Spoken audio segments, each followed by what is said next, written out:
పనీశ్వర్ sir, senior economy faculty. ఈరోజు మనము ఈ క్లాస్లో చూసినట్లయితే గ్రూప్ వన్ మెయిన్స్కి సంబంధించినటువంటి answer writing, question and answer writing అంటే గ్రూప్ వన్ ఎగ్జామ్కి ఎలా ప్రిపేర్ అవ్వాలి, క్వశ్చన్ అండ్ ఆన్సర్ ఎలా రాయాలి, సో వాటిని ఏ విధంగా తీసుకోవాలి, ఇంట్రడక్షన్లో ఏం రాయాలి, బాడీలో ఏముండాలి, కన్క్లూజన్లో ఏముండాలి, అవి ఎలా రాయాలన్నటువంటిది ఈరోజు నేను మీకు ఒక టాపిక్ తీసుకొని, ఒక బర్నింగ్ ఇష్యూ తీసుకొని, ఆ బర్నింగ్ ఇష్యూలో గ్రూప్ వన్ మీద ఎలాంటి క్వశ్చన్స్ అడుగుతారు, మనం ఎలా వాటికి ఆన్సర్ చేయాలా అన్నటువంటి దాన్ని ఎక్స్ప్లెయిన్ చేయడం అనేటువంటిది ఈ క్లాస్లో జరుగుతుంది. సో మనము today group one mains answer writing చూస్తున్నాం. మరి దీన్ని చేసేటప్పుడు నేను ఇటీవల చూస్తుంటే మనకు 28 సో నిర్మలా సీతారామన్ గారు సెకండ్ వేవ్ దృష్టిలో ఉంచుకొని ఒక ప్యాకేజ్ని ప్రకటించారండి. మళ్ళీ అంటే గతంలో ఆత్మనిర్భర్ భారత్ ప్రకటించారు, ఆ తర్వాత ఇటీవల కాలంలో కూడా ఒక ప్యాకేజీ అన్నటువంటి దాన్ని ప్రకటించారు. ఈ ప్యాకేజ్కి ఏం పేరుతో ప్రకటించారయ్యా అంటే మహమ్మారి నుండి ఆర్థిక ఉద్దీపనం అనేటువంటి పేరుతో ఒక ప్యాకేజ్ చేశారు. ఈ ప్యాకేజ్ మీద ఏవైనా ప్రశ్నలు వస్తాయి. గ్రూప్ వన్ మెయిన్స్ ఈ ప్యాకేజ్కి సంబంధించింది ఎలా రాయాలి అన్నటువంటివి నేను మీకు చెప్తాను ఈరోజు. అంటే నేను ఈరోజు ఒక టాపిక్ తీసుకొని మాత్రం డిస్కస్ చేస్తున్నాను. రాను సబ్జెక్ట్లో ఉండేటువంటి అంటే యాజ్ పర్ యాజ్ సిలబస్ ప్రకారం మనం అన్ని చాప్టర్స్లో క్వశ్చన్ అండ్ ఆన్సర్స్ ఎలా రాయాలి, సో మెయిన్స్కి ఎలా అప్రోచ్, సో మెయిన్స్ అప్రోచ్ అనేది విద్యార్థికి ఎలా ఉండాలి అనేటువంటి దాన్ని కూడా చూద్దాం. సో మై డియర్ ఫ్రెండ్స్, నేను ఈరోజు క్వశ్చన్ ఏం తీసుకుంటున్నానంటే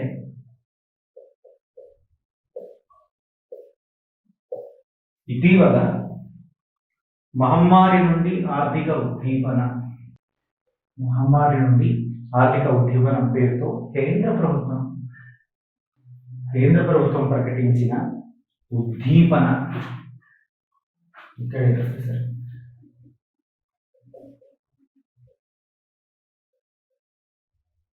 ఆర్థిక వ్యవస్థకు బూస్టర్ డోస్ కాగలరా? సో మై డియర్ ఫ్రెండ్స్, ఇది క్వశ్చన్. అంటే మనం తీసుకున్నటువంటి క్వశ్చన్ ఏంటంటే ఇటీవల మహమ్మారి నుండి ఆర్థిక ఉద్దీపనము అన్నటువంటి పేరుతో సెంట్రల్ గవర్నమెంట్, కేంద్ర ప్రభుత్వం ఒక ప్యాకేజ్ రిలీజ్ చేసింది. ఈ ప్యాకేజ్ రిలీజ్ చేసినప్పుడు ఈ ప్యాకేజ్ గురించి అందరు ఆర్థికవేత్తలు మాట్లాడారు. పర్టికులర్గా హోమ్ మినిస్టర్ కావచ్చు, ప్రైమ్ మినిస్టర్ కావచ్చు, వీళ్ళు ఏమన్నారయ్యా అంటే ఆర్థిక వ్యవస్థకు బూస్టర్ డోసు, ఈ ఉద్దీపన, ఈ ప్యాకేజ్ అనేది ఆర్థిక వ్యవస్థకు బూస్టర్ డోస్ అని వారు పేర్కొన్నారు. ఇక క్వశ్చన్ ఏంటంటే అది నిజంగా బూస్టర్ డోస్ కాగలదా లేదా చర్చించండి. సో కాగలదా అని క్వశ్చన్ మార్క్ ఇచ్చినప్పుడు కాగలదా లేదన్నటువంటి దాన్ని చర్చించమని అర్థం. సో మరి ఇలాంటి క్వశ్చన్ వచ్చినప్పుడు ఇట్ ఈస్ నేను సిలబస్ని తీసుకోలేదు. వాంటెడ్గా నేను ఒక బర్నింగ్ ఇష్యూ తీసుకొని అంటే, ఎందుకంటే ఎకానమీలో 80% of questions, 60 to 80% of the questions current economy నుంచే వస్తాయి, బర్నింగ్ ఇష్యూ నుంచే వస్తాయి. కాబట్టి నేను దీన్ని అంటే ఇప్పుడు కోవిడ్ ఇంపాక్ట్ ఉంది కాబట్టి దీన్ని తీసుకొని మీకు అర్థమయ్యేటట్లుగా ఎక్స్ప్లెయిన్ చేస్తున్నాను. ఇలాంటి ఒక క్వశ్చన్కి ఆన్సర్ రాయాలి. ఇక్కడ మళ్ళీ ఆన్సర్ రాసేటప్పుడు టర్మ్స్ అండ్ కండిషన్స్ ఉంటాయి. స్టూడెంట్స్ ఖచ్చితంగా ఆ టర్మ్స్ అండ్ కండిషన్స్ని గుర్తుపెట్టుకోవాలా. ఒకటి ఏంటి అంటే పదాల లిమిటేషన్ అనేటువంటిది ఎక్కడ లేదు. ఎగ్జామ్లో ఖచ్చితంగా ఇన్ని పదాలు ఉండాలన్నటువంటిది ఎక్కడ మెన్షన్ చేయలేదు. కాకపోతే సమయాన్ని మెన్షన్ చేశారు కాబట్టి మనం ఒక క్వశ్చన్కి ఆన్సర్ 10 నుండి 12 నిమిషాల్లో రాయాల్సి ఉంటుంది. సో అయితే ఇక్కడ మనం ప్రాక్టీస్ చేసేటప్పుడు దీనిని 10 నిమిషాల్లో ఫినిష్ చేసేటట్లుగా మనం ప్లాన్ చేసుకొని ఉండాలి. అంటే ఈ క్వశ్చన్ 10 minutesలో రాసేటట్లుగా అది ప్రధానంగా మీరు గుర్తుపెట్టుకోవాలి. అంటే దాని అర్థం ఏంటంటే చాటభారతం ఎక్కువగా రాయకుండా కేవలం ఏదైతే ఉందో, ప్రశ్నలు ఏదైతే విషయాన్ని అడిగారో ఆ విషయానికి సూటిగా సరళంగా సమాధానం ఇవ్వమని అర్థం అది. సో ఇక దీని గురించి రాసేటప్పుడు గుర్తుపెట్టుకోవాల్సింది ప్రధానంగా టైం మెయింటెనెన్స్, వర్డ్స్, ఎంత వేగంగా రాస్తాం, ఎన్ని పదాలు రాస్తాం అనేటువంటిది. ఎందుకంటే దీనికి గవర్నమెంట్ ఇక్కడ మనం మాట్లాడే క్వశ్చన్కి యావరేజ్గా 10 మార్క్స్ మాత్రమే ఉంటాయి. ఈ 10 మార్కులు మాత్రమే ఉంటాయి. ఈ 10 మార్కులకు మనం ఎంతసేపు రాయాలా ఎంత అన్నటువంటిది చాలా ఇంపార్టెంట్. సో ఇక్కడ రాసేటప్పుడు ఫస్ట్ మనం ఏం చేస్తాం, ఏమి రాసినా ఇంట్రడక్షన్ రాయాలి. అభ్యర్థులు ముందుగా ఒక క్వశ్చన్కి ఆన్సర్ రాయాలన్నప్పుడు బేసిక్గా నేర్చుకోవాల్సిన థింగ్ ఏంటంటే ఆ క్వశ్చన్కి ఆన్సర్ని మైండ్లో ఫ్రేమ్ చేసుకోవడానికి ఒక ఫ్లో చార్ట్ని తయారు చేసుకోవాలి. ఈ ఫ్లో చార్ట్ అంటే ఈ క్వశ్చన్కి రిలేటివ్ ఫ్లో చార్ట్ నేను మీకు ఇప్పుడు తయారు చేసి చూపిస్తాను. ఆ ఫ్లో చార్ట్ తయారు చేసిన తర్వాతనే మనకు ఆన్సర్ అనేటువంటిది వస్తుంది. అంటే ఫ్రెషర్స్ కావచ్చు, గతంలో ప్రిపేర్ అయిన వాళ్ళు కావచ్చు, ఈ ఫ్లో చార్ట్ అనేటువంటిది లేకపోతే మీకు వేగవంతంగా క్వశ్చన్కి ఆన్సర్ రాదు, అక్యురసీగా ఆన్సర్ చేయలేరు. ఇక్కడ మనకు గ్రూప్ 1లో ప్రధానంగా గుర్తుపెట్టుకోవాల్సింది ఫాస్ట్నెస్ అండ్ అక్యురసీ. ఎవరైతే వేగవంతంగా ఖచ్చితంగా రాస్తారో వారికే ఉద్యోగం అనేటువంటిది వస్తుంది, వారికే మార్కులు వస్తాయి. సో ఇంట్రడక్షన్, పరిచయం తర్వాత ఏదైతే మహమ్మారి నుండి ఆర్థిక ఉద్దీపన ఉందో ఆ ఉద్దీపనకు సంబంధించిన పాయింట్స్ కొంత ఇన్ఫర్మేషన్, అంటే యూ హ్యావ్ సమ్ పాయింట్స్ మీ మైండ్లో ఇమ్మీడియట్గా 10 పాయింట్స్ మైండ్లోకి రావాలి క్వశ్చన్ చదివిన వెంటనే హాల్లో. ఈ మైండ్లోకి రావాలంటే మీరు ఇక్కడ ప్రిపరేషన్ స్థాయిలోనే ప్రతి క్వశ్చన్కి ఫ్లో చార్ట్స్ అనేటువంటి తయారు చేసుకోవాలి. ఇప్పుడు నేను దీనికి ఫ్లో చార్ట్ చూపిస్తుంది ఎలా తయారు చేసుకోవాలనేటువంటిది. ఈ క్వశ్చన్ తీసుకొని ఫస్ట్ ఇంట్రడక్షన్, పరిచయం అంటున్నాం, పరిచయం చేస్తాం. పరిచయంలో ఏం రాయాలి? So very very important. పరిచయంలో ఏం రాయాలా? కంక్లూజన్ ఉంటుంది, లాస్ట్ ముగింపు. కంక్లూజన్లో ఏం రాయాలన్నటువంటి దాని గురించి తీసుకుంటే ఇక్కడ మనం ఈ 10 పాయింట్స్ చెప్పేటటువంటి బాడీ అంటారు. ఇంట్రడక్షన్, బాడీ, కంక్లూజన్ అని ఉంటాయి. ఈ 3 వెరీ వెరీ ఇంపార్టెంట్. ఈ 3 ఎలా రాయాలన్నటువంటి దాన్ని నేను మీకు చూపిస్తాను. సో ఇంట్రడక్షన్ అయింది. ఈ 10 పాయింట్స్ బాడీ కిందకి వస్తాయి. అంటే క్వశ్చన్కి ఆన్సర్ ఏదైతే రిలేటివ్గా ఉందో ఆ ఆన్సర్ మనకు కావాలి. దీంట్లో ఏం చేస్తున్నామంటే ఫస్ట్ ఈ ఆర్థిక ప్యాకేజ్లో ఉండేటువంటి అంశాలను క్షుణ్ణంగా మనం చదివి తెలిసి ఉండాలా, మనకు బూస్టర్ డోస్ కాగలదా అన్నటువంటి దానికి మనం ఏం రాస్తున్నాము అన్నటువంటిది ఉండాలి. ఇందులో నేను రైతులకు సంబంధించినటువంటి అంశం, రైతులకు అధిక దిగుబడి, రైతులకు అధిక దిగుబడిని ఇచ్చే వంగడాలు. సో రెండోది చూసినట్లయితే డిఏపి పై అదనపు సబ్సిడీ. 3 ప్రధానమంత్రి గరీబ్ కళ్యాణ్ అన్న యోజన. ప్రధానమంత్రి గరీబ్ కళ్యాణ్ అన్న యోజన పెంపు. సో ప్రధానమంత్రి గరీబ్ కళ్యాణ్ అన్న యోజన పెంపు.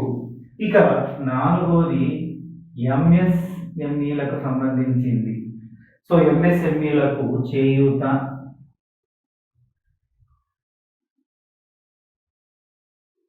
ఇక 5th వచ్చేసి మైక్రో ఫైనాన్సింగ్ సంస్థల ద్వారా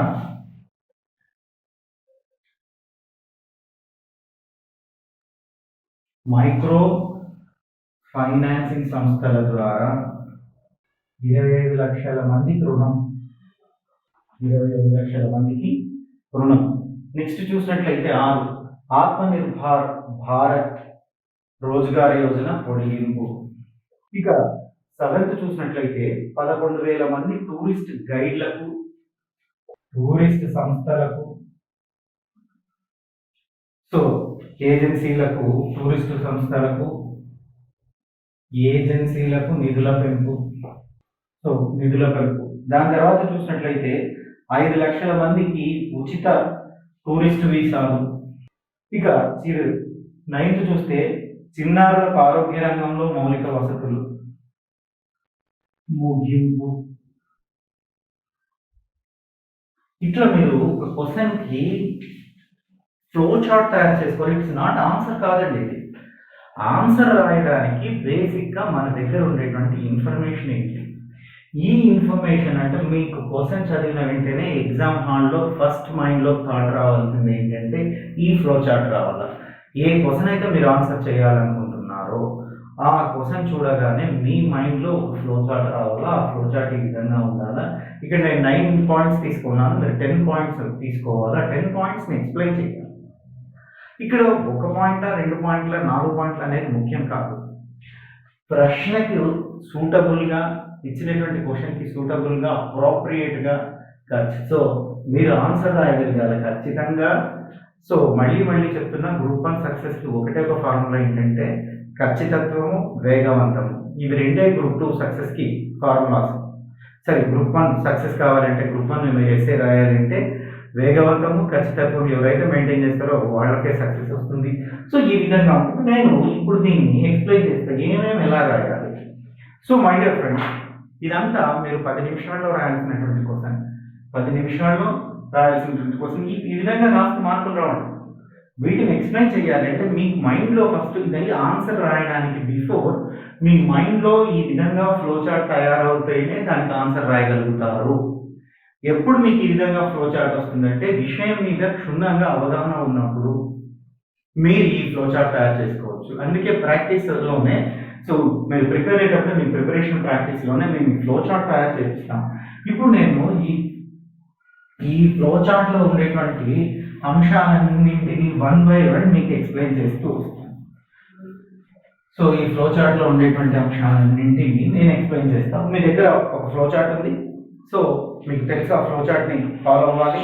అంటే మీరు ఆన్సర్ రాసేటప్పుడు మీకు ఒక గైడ్ లాగా ఆ ఫ్లో చార్ట్ పనిచేస్తుంది.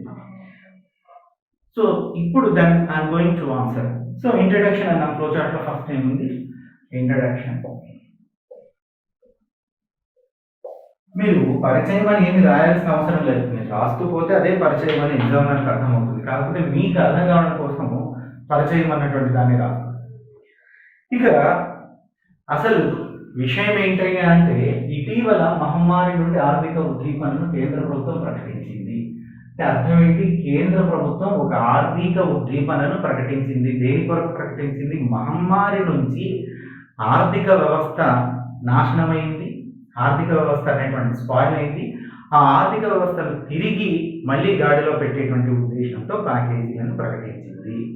సో ఆ ప్యాకేజ్ అనేటువంటిది ఆర్థిక వ్యవస్థకు బూస్ట్ కాగలదా అంటే, ఆర్థిక వ్యవస్థకు బూస్టర్ డోస్ అంటే ఆ ప్యాకేజ్ వల్ల ఆర్థిక వ్యవస్థ మళ్ళీ పుంజుకోగలదా లేదా అన్నటువంటిది చర్చించాలి. ఇది మన ప్రశ్న. ఈ ప్రశ్నకు ఇంట్రడక్షన్ రాసేటప్పుడు, పరిచయం రాసేటప్పుడు మొదటగా మనం ఏం రాయాలంటే అసలు కోవిడ్ నుంచి వచ్చినటువంటి ఇబ్బందులు ఏంటి, ఆర్థిక వ్యవస్థ ఎదుర్కొన్నటువంటి కోవిడ్ నుంచి ఇబ్బందులు ఏంటి. ఎందుకంటే ఈ ఉద్దీపన దేని కొరకు? కోవిడ్ వల్ల నష్టపోయినటువంటి ఆర్థిక వ్యవస్థను తిరిగి గాడిలో పెట్టడానికి. కాబట్టి పరిచయంలోనే కోవిడ్ వల్ల ఆర్థిక వ్యవస్థ ఏ విధంగా నష్టపోయింది అన్నటువంటిది రాయాలి. సో కోవిడ్ వల్ల ఏ విధంగా ఆర్థిక వ్యవస్థ నష్టపోయింది అనేది రాయాలి. ఇక్కడ అభ్యర్థులు గుర్తుపెట్టుకోండి, చాలా మంది అంటే నేను చాలా సందర్భాల్లో చూసినట్లు ఏంటిదంటే క్లాస్లో డిక్టేట్ చేసినటువంటి నోట్స్ను యాజ్ టీజ్గా రాయడం అనేటువంటిది జరుగుతుంది. ఓకే, అది తప్పు కాకపోవచ్చు, కానీ మీకు అంటూ ఒక ప్రత్యేకత లేదన్నటువంటి విషయము ఎగ్జామినర్కి తెలిసిపోతుంది. అంటే ఎగ్జామినర్ పేపర్ కరెక్షన్ చేసేటప్పుడు ఆ రోజు ఆయన ఒక 10 పేపర్స్ కరెక్ట్ చేస్తే 10 పేపర్లు ఒకే విధంగా ఆన్సర్ ఉంటే ఆయనకు తెలిసిపోతుందో. సో వీళ్ళకు క్రియేటివిటీ నాలెడ్జ్ అనేటువంటిది లేదు, మక్కిగా ఎక్కడ ఉన్నది. సో మీరు ఆన్సర్ రాసేటప్పుడు మీ యొక్క అబిలిటీస్, మీ యొక్క ఆలోచన ధోరణి, మీరు ఒక అధికారి కావడానికి మీకు ఉండేటువంటి అర్హత ఏంటి, సబ్జెక్ట్ మీద మీకు ఉండేటువంటి కమాండింగ్ ఏంటి అన్నటువంటిది తెలిసే విధంగా మీకు ఉండాలి. ఇంట్రడక్షన్ అనేటువంటి దాంట్లోనే మీకు చదివినటువంటి మొదటగా ఎగ్జామినర్ చదివినటువంటి ఇంట్రడక్షన్లోనే మీ గురించి ఒక అవగాహనకు వస్తాడు, ఇతనికి వర్తుందా లేదా, ఎన్ని మార్కులు లేదా. అందుకోసమే దట్ ఇంట్రడక్షన్, ఆ పరిచయం అనేది చాలా ముఖ్యం. చాలా నేను ఎలా పరిచయం చేస్తామో చూద్దాం. సో కరోనా వైరస్ కోవిడ్-19 వల్ల భారత ప్రభుత్వం లాక్డౌన్ విధించింది. సో ఇది ఫస్ట్ రాస్తున్నాం, ఎందుకంటే అసలు సమస్య ఎక్కడి నుంచి వచ్చింది అంటే కరోనా రావడం వల్ల, కరోనా వల్ల లాక్డౌన్ ప్రభుత్వం విధించింది వల్ల ఆర్థిక వ్యవస్థ ఇబ్బంది పడింది. ఆ ఆర్థిక వ్యవస్థ ఇబ్బంది పడడం వల్లనే ప్యాకేజెస్ ఇస్తున్నారు. ఫస్ట్ మాట అది రాస్తున్నాం. కరోనా కట్టడిలో భాగంగా ప్రభుత్వం లాక్డౌన్ విధించింది. సో విధిస్తే ఏమైంది? విధించడం వల్ల ఏమైందయ్యా అంటే విమానాలు, రైళ్లు, బస్సులు ఆగిపోయాయి. విమానాలు, రైళ్లు, బస్సులు ఆగిపోయాయి. ఇది ఒక పాయింట్ రాస్తారు.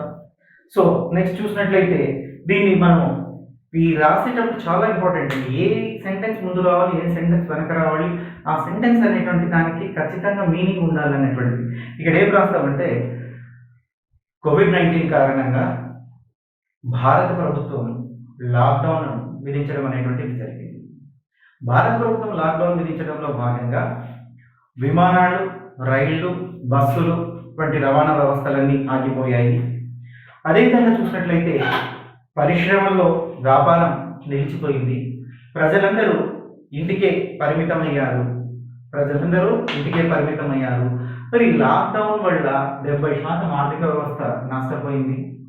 70% ఆర్థిక వ్యవస్థ నష్టపోయింది. అంటే ఫస్ట్ లో మనం ఏం ప్రయత్నం చేస్తున్నాం, లాక్డౌన్ విధించడం వల్ల ఆర్థిక వ్యవస్థ ఏ విధంగా స్పాయిల్ అయింది, ఎందుకు స్పాయిల్ అయింది అని చెప్తున్నాం. విమానాలు, రైళ్లు, బస్సులు ఆగిపోయాయి. అదేవిధంగా చూసినట్లయితే పరిశ్రమల్లో వ్యాపారాలు నిలిచిపోయాయి. ప్రజలు ఎవరు బయటికి రాలేదు. ప్రజలందరూ ఇళ్లలోనే ఉండిపోయారు. దాంతో 70% ఆర్థిక కార్యక్రమాలన్నీ ఆగిపోయాయి. సో 70% ఆర్థిక కార్యక్రమాలన్నీ నిలిచిపోయాయి. సో మరి పెట్టుబడులు, ఎగుమతులు, వినియోగం అనేటువంటిది ఆగిపోయింది. ఈ విధంగా చెప్తూ మళ్ళీ కొంత ఏం చేస్తున్నామయ్యా అంటే కేవలం వ్యవసాయ అనుబంధంగా అంటే ఆర్థిక వ్యవస్థ మనం బాగా గమనించినట్లయితే లాక్డౌన్ పీరియడ్లో కొంత వ్యవసాయం అనేటువంటిది పుంజుకుంది. లాక్డౌన్ పీరియడ్లో ఆర్థిక వ్యవస్థను రక్షించింది కూడా వ్యవసాయం. అందుకోసం ఒక పాయింట్ మనం ఏం రాస్తున్నాం, సో కేవలం వ్యవసాయము, అనుబంధ రంగాలు, గనుల వినియోగము లాంటి సేవలు మాత్రమే కొంత ఆశాజనకంగా ఉన్నాయి. కొత్త గొప్ప ఐటీ రంగం కూడా కొంత ఆర్థిక కార్యక్రమాలను నిర్వర్తించింది. సో ఈ లాక్డౌన్ వల్ల గడిచినటువంటి సంవత్సరంలో జీడిపి -7.5%గా నమోదయ్యింది. ప్రజలు తీరా ఇబ్బందులను ఎదుర్కొన్నారు. ఆర్థిక వ్యవస్థ -7.5% వృద్ధి రేటును చూపించడం అనేటువంటిది ఆర్థిక వ్యవస్థకు మంచిది కాదు. సో దీంతో ఆర్థిక వ్యవస్థ పూర్తిగా భారతదేశంలో క్షీణించిపోయింది అని మనం ఇలా రాస్తాం. క్షీణించిపోయినటువంటి ఆర్థిక వ్యవస్థను రక్షించడం కొరకు వెరీ వెరీ ఇంపార్టెంట్. క్షీణించిందని చెప్తున్నాం. క్షీణించిన ఆర్థిక వ్యవస్థను రక్షించే ప్రయత్నంలోనే భాగంగా ఇచ్చింది. క్షీణించిన ఆర్థిక వ్యవస్థను రక్షించడానికి భారత ప్రభుత్వం నిర్భార్ భారత్ అనేటువంటి దాన్ని చూసినట్లయితే ఒక ప్యాకేజ్ తీసుకొని వచ్చింది. సో మరి దీన్ని ఇలా పిలవడం అనేటువంటిది జరుగుతుంది. మరి అదేవిధంగా చూసినట్లయితే సెకండ్ వేవ్ కోవిడ్ ఇంపాక్ట్ వల్ల మళ్ళీ లాక్డౌన్ చేయడం అనేటువంటిది జరిగింది. సెకండ్ వేవ్ ఇంపాక్ట్ వల్ల లాక్డౌన్ అనేటువంటి దాన్ని సడలింపులు ఇస్తూ ప్రభుత్వం కొత్తగా ఒక ఉద్దీపనను ప్రకటించింది. ఆ ఉద్దీపనే మహమ్మారి నుండి ఆర్థిక ఉద్దీపనం అనేటువంటి పేరుతో ప్రకటించింది. సో ఈ విధంగా రాస్తూ మనం చెప్తున్నాం. ఇక్కడ సెకండ్ వేవ్ గురించి మనం చెప్పేటప్పుడు సెకండ్ వేవ్ ఇంకా పూర్తిగా సమసిపోలేదు. సెకండ్ వేవ్ తగ్గుతున్న సమయంలో అని June 28 మెన్షన్ చేస్తున్నాను నేను, ఎందుకంటే ప్యాకేజ్ వచ్చింది. June 28న కేంద్ర ప్రభుత్వం ఒక ఉద్దీపనను ప్రకటించింది. ఇక్కడ ఈ ఉద్దీపన గురించి మళ్ళీ చెప్పాలి. సో అంతవరకు మనం ఏం చేసాం, ఫస్ట్ ఇంట్రడక్షన్ లో లాక్డౌన్ వల్ల ఇంపాక్ట్ అయినటువంటి చూపించాం. అంటే లాక్డౌన్ వల్ల ఈ విధంగా ఇంపాక్ట్ అయింది. ఈ ఇంపాక్ట్ అంటే లాక్డౌన్ వల్ల నష్టపోయినటువంటి నష్ట నివారణ చర్యల్లోనే ఆత్మనిర్భర్ భారత్ అనేటువంటి ఒక ప్యాకేజీని తీసుకొని వచ్చారు. మళ్ళీ సెకండ్ టైం లాక్డౌన్ అయింది. సెకండ్ టైం లాక్డౌన్ అయినప్పుడు సెకండ్ లైన్ లాక్డౌన్ లో నుంచి ఆర్థిక వ్యవస్థను రక్షించడం కొరకు తీసుకొచ్చినటువంటి ఉద్దీపనమే మహమ్మారి నుండి ఆర్థిక వ్యవస్థకు ఉద్దీపన. మరి ఈ ఉద్దీపనలో ఏం చేశారని ఇక్కడ దీన్ని తీసుకొని ఇప్పుడు మనం హైలైట్ చేస్తున్నాం. ఇక్కడ ఈ విధంగా పరిచయం రాస్తాం. సెకండ్ వేవ్ వచ్చినందువల్ల సెకండ్ వేవ్ కు సంబంధించినప్పుడు సెకండ్ వేవ్ చివరి దశలో 28 జూన్ సో కొత్త ప్యాకేజీని ప్రకటించారు. జూన్ ఆ ప్రకటించేటప్పుడు ఈ ప్యాకేజ్లో రాస్తారు. ఈ ప్యాకేజ్ని ఎంత డబ్బుతో ప్రకటించారు, ఏమేమి ఉన్నాయి అన్నటువంటి వెరీ వెరీ ఇంపార్టెంట్. ఆ పాయింట్ రాదు. ప్యాకేజ్ ప్రకటించారు. ప్యాకేజ్ ప్రకటించేటప్పుడు ఏం చేస్తున్నారు, 628 6.28 లక్షలు 999 lakhs crores లక్షల కోట్లు అంటున్నారు. ఇక్కడ కోట్లతో లక్షల కోట్లు 6,28,000 కోట్లు. మీకు సమ్ పేపర్స్ లో 6.28 అని ఉంది, కొన్ని పేపర్లో 6.29 అని ఉంది, కొన్ని పేపర్లో. మీరు ఇవన్నీ పెద్దగా ఈ గణాంకాలకు సంబంధించి అంత డీప్ డిస్కషన్ అవసరం లేదు. Approximately 6 point something.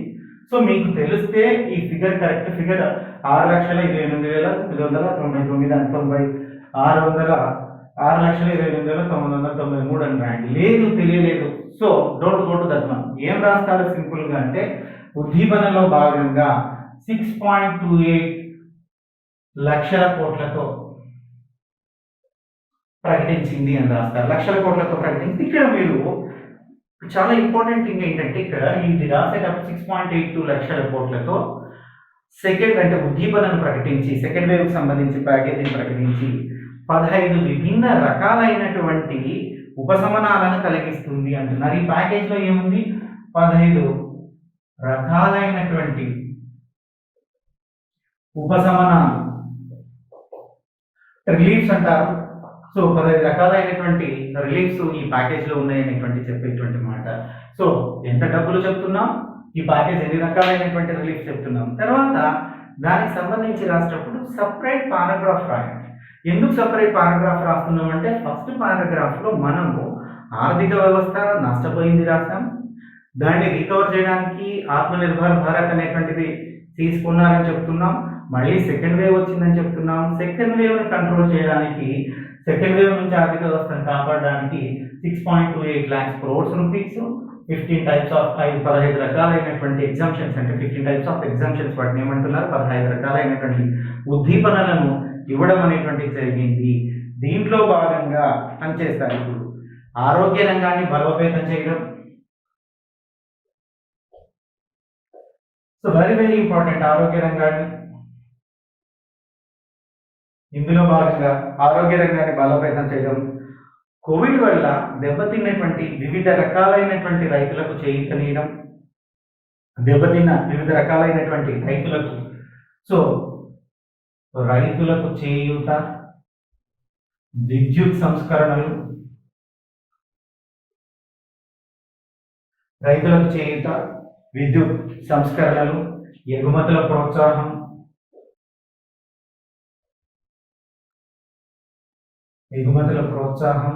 అదేవిధంగా చూసినట్లయితే ఉపాధి కల్పన.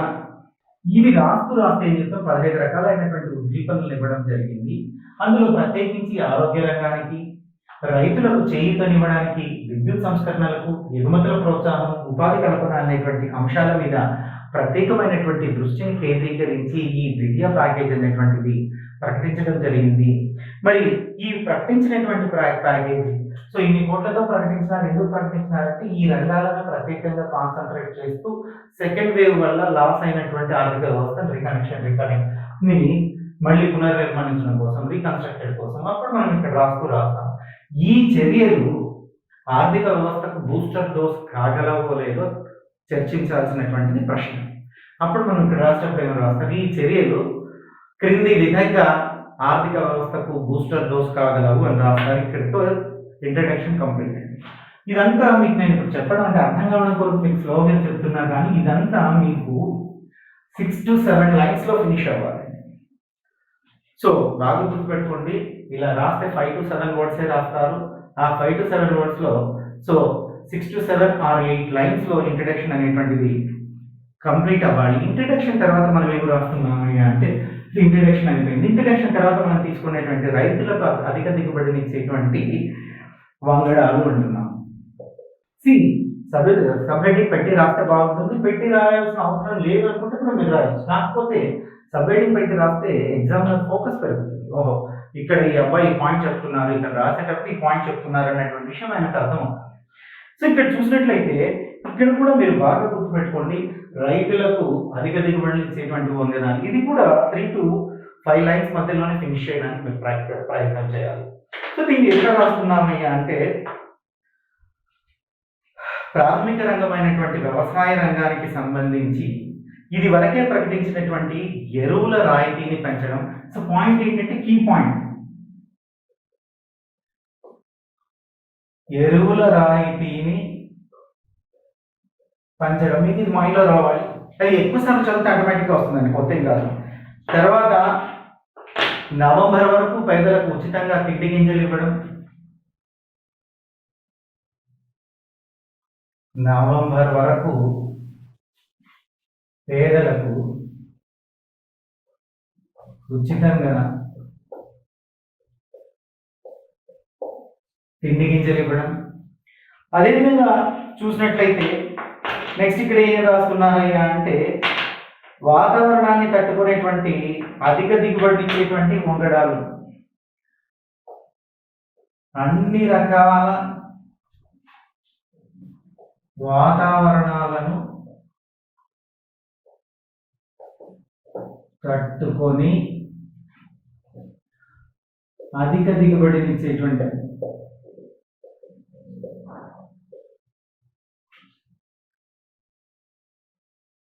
21 రకాల వంగడాలను. ఇవి ఇక్కడ మీకు కీ పాయింట్స్. అంటే మీరు ఎక్కువ టైమ్స్ రివిజన్ చేయడం వల్ల, ఎక్కువ ప్రాక్టీస్ చేయడం వల్ల మీకు అది చూస్తేనే ఇక్కడ రైతులకు అధిక దిగుబడి ఇచ్చేటువంటి వంగడాలు అంటేనే ఈ కీ పాయింట్స్ అనేటువంటి గుర్తొస్తాయి. దీని నుంచి లాక్కుంటా కూడదు, దీని నుంచి రాస్తూ రావడం. ఎలా రాస్తారు? సో అప్పుడు ఏం రాస్తారంటే, ప్రాథమిక రంగంలో వ్యవసాయ రంగానికి సంబంధించినంత వరకు ఇప్పటి వరకే ప్రకటించినటువంటి ఎరువుల రాయితీని పెంచడం అంటారు. సో ఎరువుల రాయితీని పెంచడం. నవంబర్ వరకు పేదలకు ఉచితంగా తిండి గింజలను ఇవ్వడం ఈ ప్రాజెక్టులో భాగంగానే. అదేవిధంగా చూసినట్లయితే వాతావరణ పరిస్థితులను తట్టుకునేటువంటి, ఇక్కడ కొన్ని ఈ వాతావరణ పరిస్థితులను తట్టుకున్నప్పుడు ఆ పంటల పేర్లు రాయడం. ఈ వాతావరణ పరిస్థితులను తట్టుకొని నిలిచేటువంటి వరి, పప్పు ధాన్యాలు, చిరుధాన్యాలు, మొక్కజొన్న, సోయాబీన్, క్వినోవా, గోధుమలు, బీన్స్, కంది, జొన్నలు, ఇలా కొన్నిటిని ఉదాహరిస్తే ఇలాంటివి 21 రకాలైనటువంటి వంగడాలను సో రైతులకు అందించేటువంటి కార్యక్రమం, దానికి అయ్యేటువంటి ఫైనాన్షియల్ స్టేట్మెంట్, దానికి అయ్యేటువంటి కార్యక్రమం రైతులకు అందుబాటులోకి తేవడానికి ఈ ప్యాకేజ్ యొక్క ముఖ్య ఉద్దేశం, ఈ ఉద్దీపన యొక్క ముఖ్య ఉద్దేశం ఏంటంటే, ప్రాథమిక రంగమైనటువంటి రైతులకు సో ఎరువుల రాయితీని పెంచడం. గతంలో ప్రకటించినటువంటి ఎరువుల రాయితీని పెంచుతూ సో నవంబర్ వరకు పేదలకు ఉచితంగా తిండి గింజల్ని సరఫరా చేయడం అనేటువంటిది ఇందులో భాగంగానే ఉంది. అదేవిధంగా చూసినట్లయితే రైతులకు ఆదాయం రెట్టింపు అవ్వడం కొరకు ఎలాంటి వాతావరణ పరిస్థితులైనా తట్టుకొనగలిగినటువంటి వరి, చిరుధాన్యాలు, సో మొక్కజొన్న, సోయాబీన్, క్వినోవా, గోధుమ, బీన్స్ లాంటి 21 రకాలైనటువంటి మేలు రకమైనటువంటి వంగడాలను రైతులకు అందించేటువంటి కార్యక్రమం ఈ పథకంలో దాగి ఉంది. ఇక రాయించేటువంటి వారు ఈ పథకం అంటే ఈ కీ పాయింట్స్ ని మీరు అల్లుతూ ఒక 4 to 5 లైన్స్ సెంటెన్స్ రాస్తారు. నెక్స్ట్ చూసినట్లయితే you go to another one. So దాన్ని ఏమంటున్నారు, డిఏపి పై పెంపు. ఎందుకంటే నేను ఇక్కడ మీ ఫ్లో చార్ట్ ని ఎక్స్ప్లెయిన్ చేస్తున్నా. మీరు ఏదైతే ఫ్లో చార్ట్ రాసుకున్నారో మైండ్లో దాన్ని రావాలి. డిఏపి పై అదనపు సబ్సిడీ. సో మరి డిఏపి పై అదనపు సబ్సిడీ అనేటువంటి చూసినప్పుడు డిఏపి ఎరువులపై అదనపు సబ్సిడీ 14,775 కోట్ల మేర, 14,775 కోట్లు, 775 కోట్లు. ఇది కీ పాయింట్. ఇక్కడ ఏంటి, సబ్సిడీ పెంచుతున్నారు. ఎందుకు పెంచుతున్నారయ్యా అంటే 14,775 కోట్లు. ఇక్కడ మీరు ఏం రాస్తారయ్యా అంటే, డిఏపి ఎరువులకు సంబంధించి అదనంగా 14,775 కోట్ల మేర సబ్సిడీని ప్రస్తుతం ఖరీఫ్ మార్కెటింగ్ సీజన్ లో వర్తించే విధంగా ఆర్థిక శాఖ ఆమోదించింది. సో ఈ సబ్సిడీకి సంబంధించి కేంద్రం ఇదివరకే ప్రకటించినప్పటికీ ఈ సందర్భంలో ఈ ప్యాకేజ్ సందర్భంలో దీనిని ఆర్థిక శాఖ ఆమోదించడం అనేటువంటిది జరిగింది. ఈ ప్రకటనలో ఆర్థిక శాఖ ఆమోదించినట్లుగా ఈ ప్రకటనలో తెలియజేస్తున్నారు. ఇక థర్డ్ వన్ ఏం రాస్తున్నాం, ప్రధానమంత్రి గరీబ్ కళ్యాణ్ అన్న యోజన పొడిగింపు. ప్రధానమంత్రి గరీబ్ కళ్యాణ్ అన్న యోజన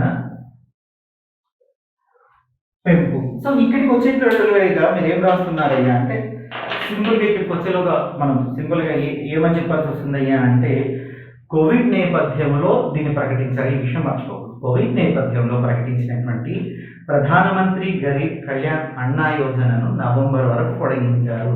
సో దీన్ని నవంబర్ వరకు పొడిగించారు. ఇక్కడ కీ పాయింట్ ఏం చెప్తున్నాం, నవంబర్ వరకు పొడిగించారు. So this is very very important. Key point చెప్పేటప్పుడు ఇలాంటివి చాలా ఇంపార్టెంట్. నవంబర్ వరకు పొడిగించారు.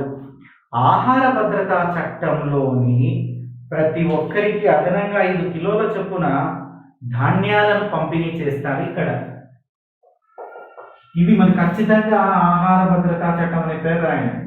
అంటే ఇందులో సో ఇక్కడికి చూసినట్లయితే 5 కిలోల చొప్పున అంటే ప్రతి ఒక్కరికి 5 kgs రైస్, ప్రతి ఒక్కరికి 5 kgల అంటే బియ్యం కావచ్చు, గోధుమలు కావచ్చు, ఆహార ధాన్యాలను రాయండి. సో ప్రతి ఒక్కరికి ఆహార ధాన్యాలు పంపిణీ చేసేటువంటి కార్యక్రమం ఇందులో జరుగుతుంది. మరి ఇక్కడ చూసినట్లయితే ఈ ప్యాకేజ్ వల్ల రైతుల యొక్క ఆదాయాన్ని రెట్టింపు చేయడం కొరకు సో 77.45 కోట్లలో 77.45 కోట్లతో ఈ ప్యాకేజ్ లో ప్రకటించారని రాస్తున్నాం. పునర్జీవ ప్యాకేజ్ అంటారు. Reconstructed package of that particular sector అని అర్థం. పునర్జీవ ప్యాకేజ్ దీన్ని ప్రకటించారు అన్నటువంటి దాన్ని మనం చెప్తున్నాం. ఈ విధంగా మనం ఏవైతే మెన్షన్ చేసుకున్నామో అన్నింటినీ ఎక్స్ప్లెయిన్ చేస్తూ వస్తాము. ఇక ఎక్స్ప్లెయిన్ చేసి వచ్చిన తర్వాత చివరికి ముగింపు. This is very very important. అంటే నేను మీకు ఇక్కడ సమయం లేదు, 1 hour యూట్యూబ్లో షూటబుల్ కాదు కాబట్టి నేను చెప్పట్లేదు. ఇక 3 నేను ఎక్స్ప్లెయిన్ చేశాను, రిమైనింగ్ 6 మీరు రాసుకోండి. ఇక నేను ముగింపు గురించి మాట్లాడతాను.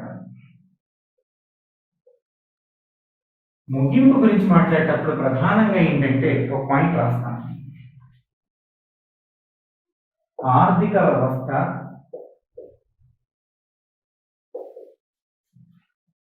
ప్రాథమిక రంగము, పారిశ్రామిక రంగము,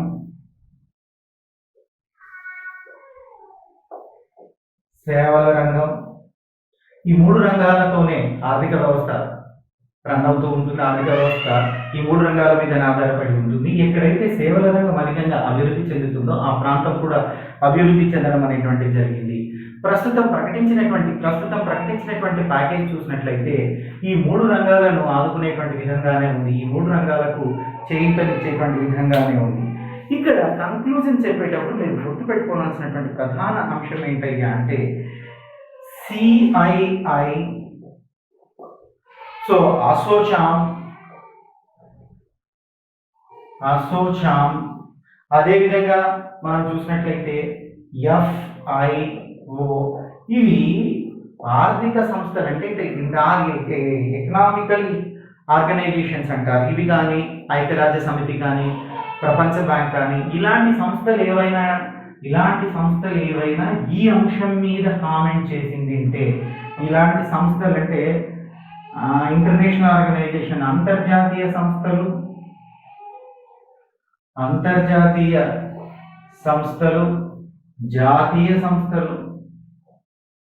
జాతీయ సంస్థలు ఈ పర్టికులర్ టాపిక్ మీద కామెంట్ చేసింటే ఆ టాపిక్ ఇక్కడ మనం ఆ కామెంట్ ఇక్కడ రాస్తాం. అది పాజిటివ్ కామెంట్ రాయండి. ఎప్పటికైనా విమర్శన అన్నప్పుడు నెగిటివ్ కామెంట్ రాస్తాం. ఇక్కడ ఆ సంస్థలు ఇచ్చినటువంటి కామెంట్స్ రాస్తాము.